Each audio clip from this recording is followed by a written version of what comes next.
What is going on over at Nike? In light of plummeting sales, a massive fall off in share prices, and a diminishing stranglehold on the sneaker market cap, it kind of seems like someone at the Beaverton headquarters has just opened up the vault, looked around, identified some of the most expensive reselling Nikes on the market, and said to the boss, do you know what we need to do? We need to just mass produce these and get these out there. In today's episode, we are going to be reacting to the recent news of the re-release of one of the most popular and highest reselling Nikes ever, the Wu-Tang Dunks. We're also going to talk a little bit about the undefeated 4s, as well as rumors around a potential retro of the Off-White 10, and talk about whether or not retroing or re-releasing collaborative sneakers is a good thing. But to give you guys a little bit of context, as good as it is for Nike and as dominant as they still are, they're in the midst of a little bit of a slump at the moment. Stock prices are down, shareholders are a little bit uneasy, and we know that Nike are in the midst of laying off 2% of their workforce. We know they've been battling headwinds with overstock in their inventory department, as well as targeted thieving from organized crime. They've been fighting a lot of legal battles left, right, and center. And instead of giving us what we're used to seeing from Nike, which is groundbreaking innovation and new exciting technology, particularly in areas like basketball and running, it doesn't seem like we've been getting any of that. It just seems like we've been getting the same old product rehashed, reissued, or reimagined.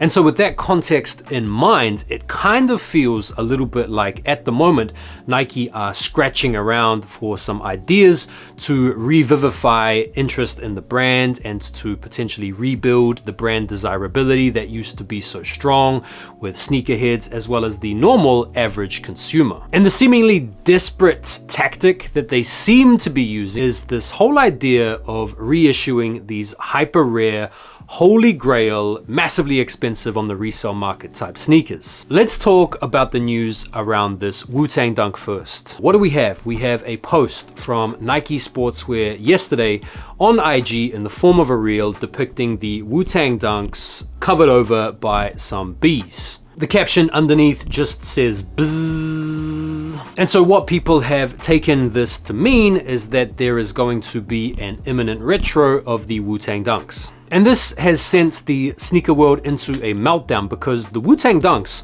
are one of the rarest sneakers to have ever released to the public. They came out back in 1999. It was an official collab with Wu-Tang. It celebrated the group's debut album, Enter the Wu-Tang, 36 chambers, 36 pairs. Over the years, these have gone for incredibly high money on the resale, including a very recent sale in a UK 8 for £40,000. That's about 45k USD. And in more recent times, you might have seen them go viral on the feed of Travis Scott when he wore them during his McDonald's collab campaign thing. The reason for the release, it's been speculated, is because this year marks the 25th anniversary of the sneaker release and the album. And at this point, it's unclear whether or not this is going to be another very limited release or whether or not this is going to be a bigger release that is going to be actually coppable. This comes off the back of the news that we're also going to be getting the Air Jordan 4 Undefeateds. Whilst this rumor doesn't have the same type of credibility as the Wu-Tang Dunks, it's been pretty widely reported on and kind of makes a little bit more sense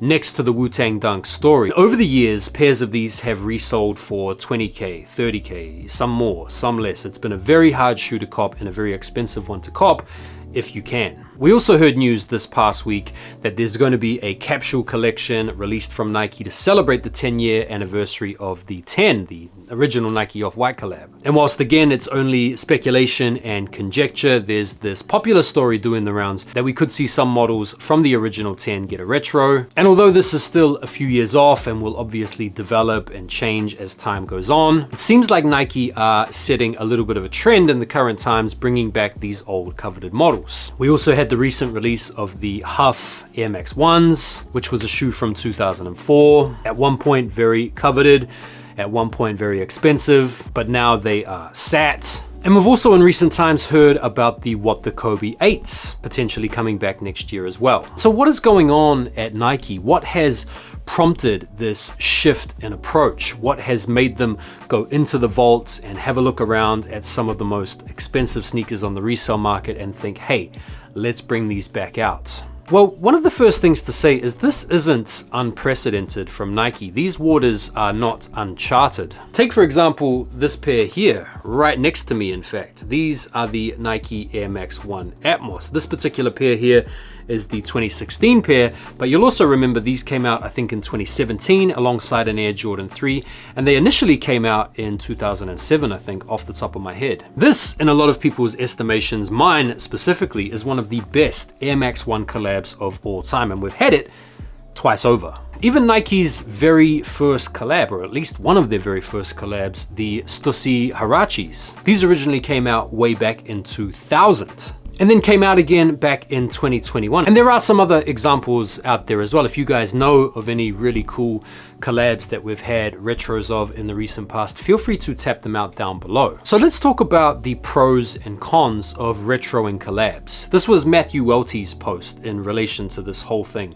Nike re-releasing Undefeated 4s and Wu-Tang Dunks is like seeing someone pawn their grandfather's watch or grandmother's fine china. You know something is wrong. And so it seems pretty obvious what Welty is saying here. These collaborative retros seem like a bit of a desperate attempt from Nike to try to reinstill or revivify some hype and some passion and some interest into the brand again. But the reality is, at least in my opinion, is that these types of retros are very much targeted and geared towards sneakerheads. And sneakerheads represent a very small portion of Nike's broader audience. Most people out there don't know a thing about the Wu-Tang Dunks from 1999 that came out originally in the form of 36 pairs to reference the 36 Chambers album. Like, no one knows and no one really cares about that stuff. Let's start with the cons. One of the stink things, in my opinion at least, about retroing these collab sneakers is that it takes away from the specialness of the original release.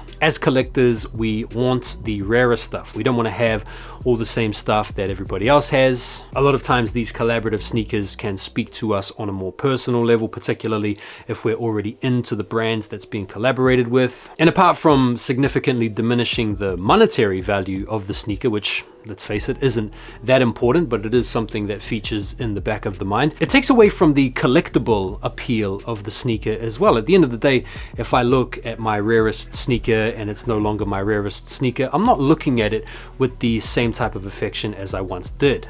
As a collector, not a hype beast. Another one of the cons, and okay, this is a little bit of a hot take, I suppose, but I kind of like the idea of the original release being the only ones out there and available, and if they have suffered degradation over time and are no longer wearable, using different parts of the sneaker culture and community to bring these shoes back by doing midsole swaps or doing painting or doing restoration to keep that original sneaker alive and well. The other con is that it kind of takes away from collabs in general. Like I said before, one of the main appeals for going after these collab sneakers is the fact that they're limited and is the fact that they're not going to retro again. When you pick up any Jordan OG colorway, you pick a pair up knowing that they'll probably be coming out again in 6 or 7 years, or even less in some cases.